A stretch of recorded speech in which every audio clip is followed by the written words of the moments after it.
Welcome back to my channel Molecule Mentor.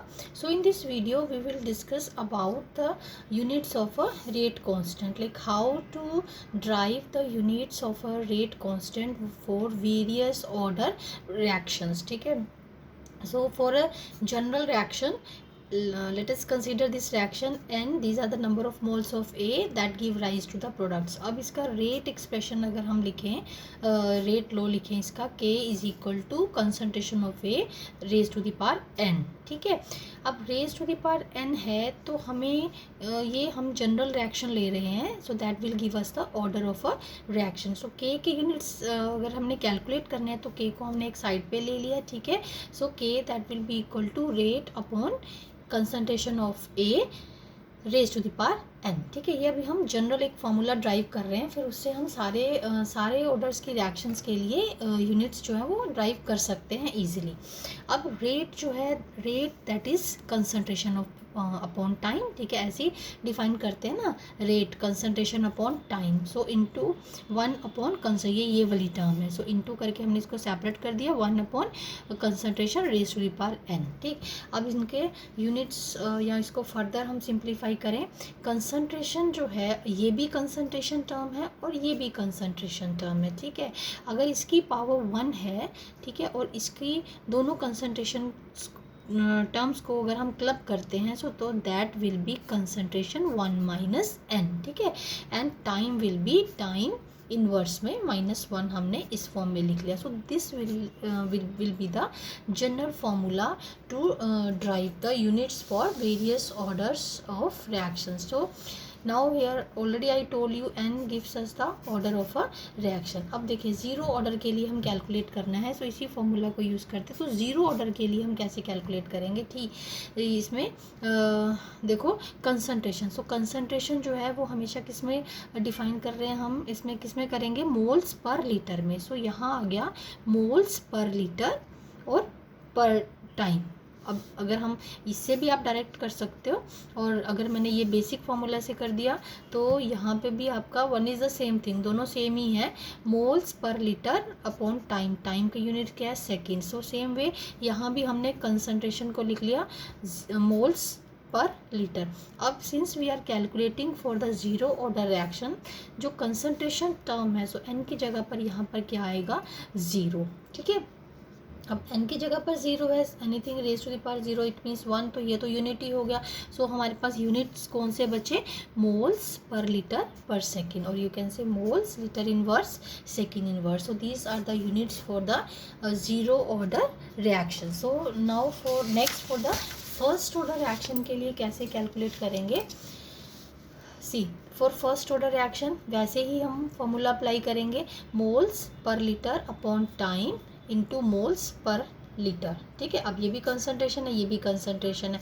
सो 1 है, for first order के लिए कर रहे हैं तो इस पूरे की पावर 1 आएगी. So it means it will remain like moles per litre, और ये भी मोल्स पर लीटर. सो दोनों टर्म्स जो हैं वो सेम है, वो कट कर रहे हैं हम.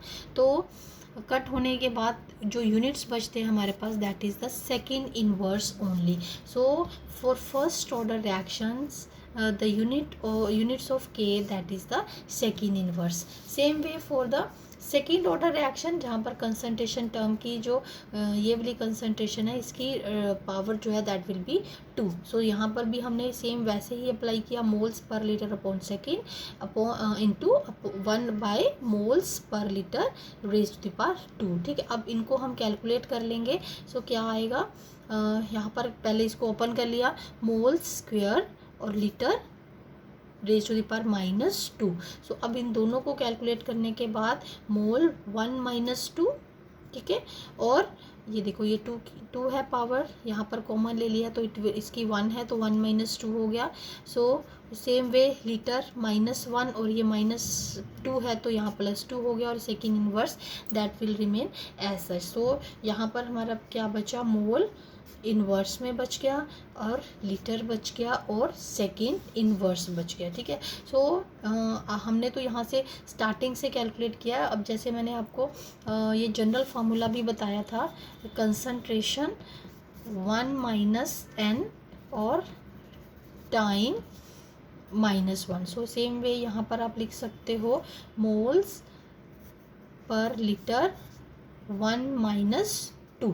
यहाँ पर आप डायरेक्ट भी कर सकते हो 1-2 और सेकेंड जो है दैट विल बी -1। तो यहाँ से भी आपका डायरेक्ट आ जाएगा, डायरेक्ट आप यूनिट्स जो है वो कैलकुलेट कर सकते हो, ठीक है।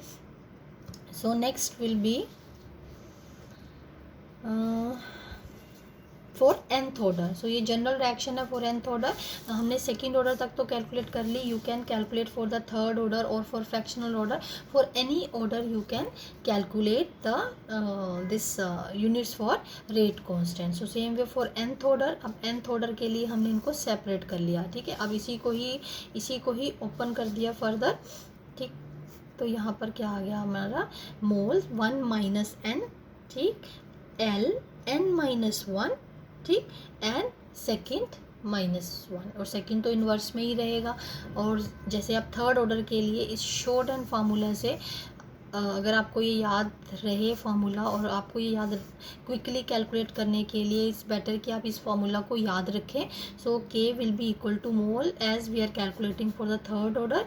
सो क्विकली 1 - 3, 3 - 1 एंड सेकेंड इनवर्स। तो यहाँ पर आ गया -2, 2 एंड सेकेंड -1, ठीक है। सो this will B these are the units for the third order reaction.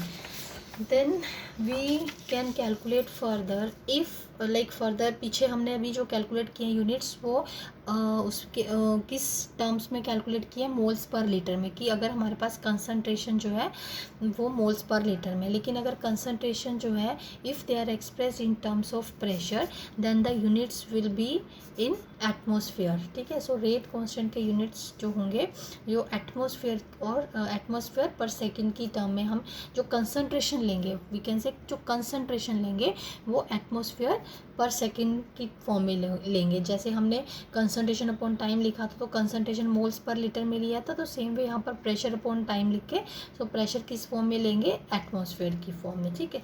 सो हमने वैसे ही फॉर्मूला लिख लिया।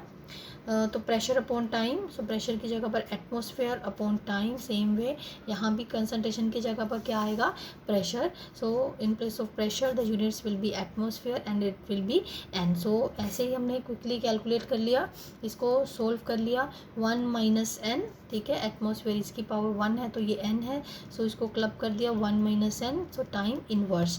तो क्विकली देखें ज़ीरो ऑर्डर के लिए यूनिट्स जो है अगर यहाँ पर ज़ीरो लगा दिया जाए n की जगह पर तो क्या बचेंगे, एटमॉस्फेयर पर सेकेंड। और फॉर फर्स्ट ऑर्डर n की जगह पर हम 1 लगाएंगे, सो 1 - 1 दैट विल बी 0। सो हमारे पास कौन सी टर्म बचेगी, सिर्फ टाइम की टर्म बचेगी। सो आप यहाँ पर सेकेंड भी लिख सकते हो।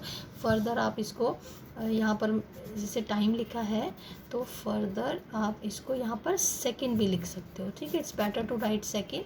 सो टाइम को हर बार आपको सेकेंड की फॉर्म में, सेकेंड की टर्म में ही लिखना है, ठीक। अब ये है for second order.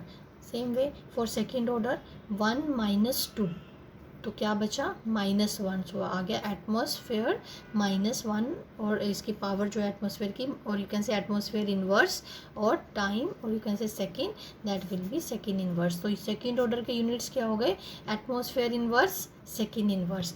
And for the third order यहाँ पर n की प्लेस पे हमने 3 पुट कर दिया, तो atmosphere raise to the power -2 और second inverse. So in this way we can calculate the units when the concentration that is expressed in terms of pressure, or we can say for the gaseous reactions, ठीक है। So these are the units for gaseous reactions. So that's all for this video.